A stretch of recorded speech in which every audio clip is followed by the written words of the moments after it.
Если вы приготовите этот лимонный кекс, это будет лучший лимонный кекс в вашей жизни. Обещаю! Мне кажется, что использовать лимоны более удачно просто невозможно. Он готовится по классической технологии, долго печется при умеренной температуре, покрывается простой сахарной глазурью. Он получается невероятно нежным и сочным и долго остается свежим. Список ингредиентов к рецепту в конце видео и в описании. Ставьте лайк, чтобы сохранить себе этот рецепт на будущее, и подписывайтесь на мой канал. Если я скажу вам слово лимон, хотя нет, просто подумайте о лимонах. У вас во рту сейчас стало больше слюны, чем было до этого, я уверена. Напишите в комментариях. Если у вас появилась оскома, тоже напишите, но я не о том. Я про сочность и про влажность.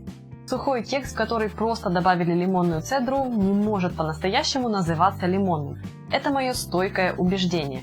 По-настоящему идеальный лимонный кекс должен быть влажным, сочным, плотным, тяжелым. Во вкусе должна быть не только лимонная цедра и ее классный аромат, а еще и легкая кислинка. И обязательно слой У меня сейчас во рту стало больше слюны.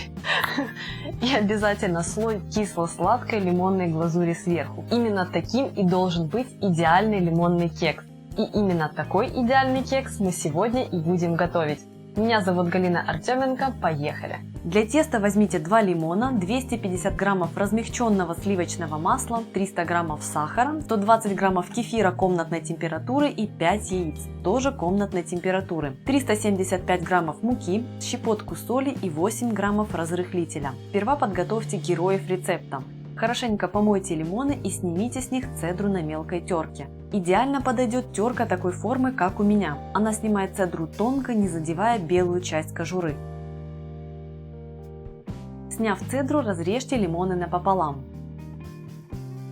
Выжмите сок из половинок лимонов, процедите, если необходимо, и отмерьте 80 граммов. Теперь подготовьте смесь сухих ингредиентов. В муку добавьте щепотку соли, разрыхлитель и слегка перемешайте. Затем добавьте лимонную цедру и перемешайте еще раз.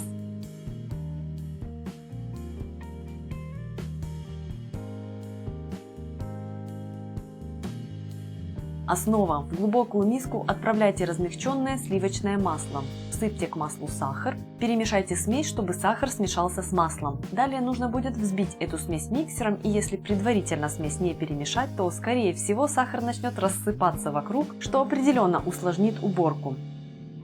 Взбейте масляную смесь до пышности и посветления. Теперь по одному начните вводить в основу яйца комнатной температуры. Каждый раз после добавления очередного яйца взбивайте массу до однородности. Не стоит вводить все яйца сразу. После того, как вы введете последнее яйцо и взобьете массу, она станет очень нежной и кремовой. Всыпьте в масляную основу половину муки и влейте лимонный сок. Быстро перемешайте смесь до объединения. Всыпьте в тесто вторую половину муки и влейте кефир комнатной температуры. Быстро перемешайте и слегка взбейте тесто миксером, чтобы разогнать комочки. Не взбивайте кексовое тесто долго. Стало однородным – стоп. Выложите тесто в форму для выпечки. У меня классическая металлическая форма размером 25 на 11 см. Дополнительно я проложила ее пергаментом. Выпекайте кекс при температуре 160 градусов в течение 120 минут или до пробы на сухую деревянную палочку. Можно посмотреть за это время фильм. Крошки на палочке во время проверки допускаются, но непропеченность ни в коем случае. Не задирайте температуру выпечки, чтобы ускорить процесс. Для глазури возьмите 1 лимон, 150-180 граммов сахарной пудры. Если вдруг глазурь будет густовата, используйте горячее молоко. Покатайте лимон по столу, чтобы он лучше отдавал сок. Снимите цедру лимона на мелкой терке.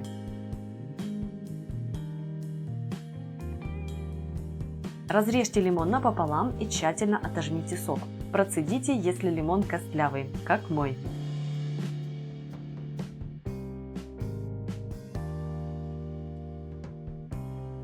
Теперь добавьте в лимонный сок натертую цедру и всыпьте сахарную пудру, просеяв ее через сито. Сперва я добавляю 150 граммов, а затем принимаю решение, нужно ли больше.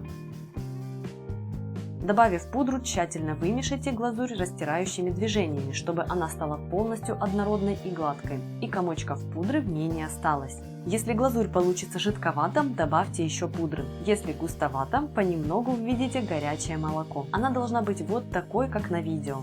Когда кекс остынет, покройте его сахарной глазурью. Пускай она красиво стекает и образует соблазнительные потеки. Схватывается она довольно быстро, фиксируя всю эту красоту. Блеск застывшей глазури такой красивый, с жемчужным отливом, а яркие вкрапления цедры делают интереснее вид и обогащают вкус. И только посмотрите на текстуру кекса внутри.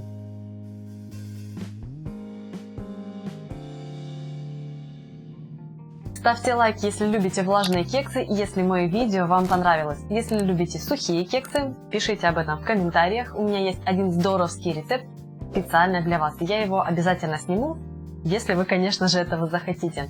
Подписывайтесь на мой канал, нажимайте на колокольчик. Меня зовут Галина Артеменко, и это канал «Жизнь вкусная».